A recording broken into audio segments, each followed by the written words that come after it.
How to get insurance with suspended license. If you're applying for auto insurance for the first time or are looking to switch companies, there are a number of important decisions you'll need to make. These decisions can play a large role in determining how much you'll need to pay and what kind of coverage you have in the event of an accident. Don't go lightly into these decisions. While every state in the country insists that drivers have auto insurance, there is typically a minimum amount of coverage required. This coverage will protect you and other drivers in the event of an accident, but it will do little more. It won't cover you if an act of God damages your vehicle. It won't cover damage done in an accident with an uninsured driver, and it will not cover your medical bills should you be injured. These are big considerations you should think about when signing up for a package. Accidents happen and the costs can rack up rather quickly.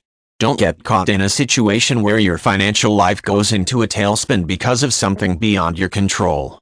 The general rule when it comes to buying insurance is that you have a choice.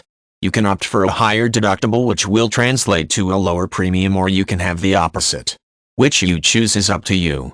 Generally speaking, the wisest choice is to pick the highest deductible you can pay in the event of an accident.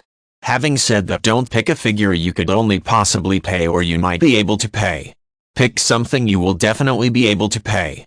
If this is considerably low, you'll have to pay a higher price for your premium, but it will be worth it if you get into an accident.